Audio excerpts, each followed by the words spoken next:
let me show you a really popular way of ruining your painting. Here's one. You want to get out of Procreate, so you do that thing where you drag up from the bottom. There's the bar. Do that. But sometimes when we do it, oh, you can see I've done it. Look there. You accidentally swipe on your painting like that instead of getting out. That is really popular. Here's another one.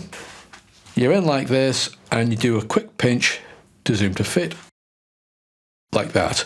But sometimes you don't get it quite right, so you swipe with one of your fingers. If you have an Apple Pencil, please do yourself a favor. Come to the wrench icon, come down to gesture controls, and at the bottom, there is a general tab.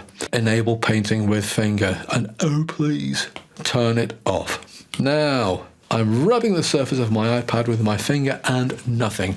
My life just got so much easier. Okay, if you can hit like and subscribe, that would be great. Also check out the links below for some top quality tuition and also a complete art studio in a box.